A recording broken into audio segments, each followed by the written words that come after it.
সেইকেইজন ল'ৰাৰ কথা ক'ম যিকেইজন ল'ৰাই মাঘৰ বিহুৰ দিনটোতো ঘৰলৈ যাব নোৱাৰিল। ঘৰৰ পৰিস্থিতি বেয়া হোৱাৰ বাবে আমি পঢ়া শুনা কৰিব নোৱাৰিলোঁ। চৰকাৰী চাকৰি আমাক কোনে দিব? আমাৰ পঢ়া শুনা একেবাৰেই নাই।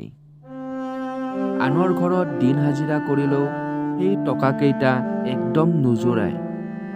ঠিকাদাৰবোৰে কামত খটুৱাবলৈ আমাক ঘৰৰ পৰা লৈ যায়হি, কিন্তু সময়মতে সিহঁতেও যে পইচা দিব নোৱাৰে। আমিবোৰ হৈছোঁ দুখীয়া ঘৰৰ ল'ৰা। পইচাৰ মূল্য কি আমি ভালকৈ বুজি পাওঁ। আমিবোৰ সদায় কামৰ সন্ধানতেই ঘূৰি ফুৰোঁ, কাৰণ কামলৈ নগ'লে আমাৰ ঘৰখন নচলে। আমাৰ দৰে ল'ৰাবোৰক আপুনি বহিৰাজ্যতেই বেছিকৈ পাব।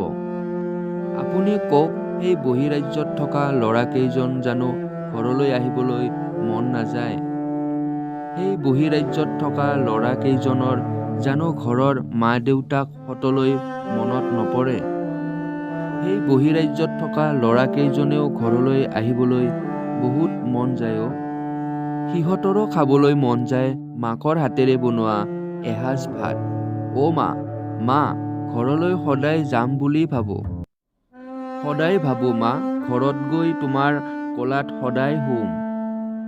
ঘৰখন এৰি গুচি অহাৰ পৰাই মই যেন অকলশৰীয়া অনুভৱ কৰা হ'লোঁ মা। এমাহ দুমাহ কৰি গোটেই বছৰটোৱে সম্পূৰ্ণ হৈ গ'ল, তোমাৰ মুখখনেই দেখা পোৱা নাই মা। মা, তোমাৰ কাষত যাবলৈ বহুত মন গৈ আছে মা। এনেবোৰ ভাৱনাতেই আমাৰ দিনবোৰ গুচি যায়। মাঘৰ বিহু বতৰতো আমি ঘৰলৈ যাব নোৱাৰোঁ, কাৰণ আমিবোৰ এনেই এখন এখন ঘৰৰ সন্তান, য'ত আমি কৰ্ম নকৰিলেই আমাৰ ঘৰখনেই নচলে। আমাৰো মন যায় ঘৰৰ সকলোৰে লগত একেলগে বহি এসাঁজ ভাত খাবলৈ। মাঘৰ বিহুৰ বতৰত বনোৱা চিৰা পিঠা লাৰু বহুত বছৰেই হ'ল একেবোৰ খাই পোৱা নাই। আপোনালোকে ভাবি চাওক আমি কিমান কষ্টেৰে জীৱনটো উপভোগ কৰিছোঁ।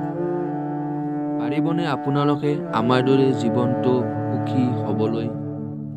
পাৰিব আপোনালোকে বছৰ বছৰ ধৰি আমাৰ দৰে ঘৰৰ পৰা দূৰত থাকিবলৈ?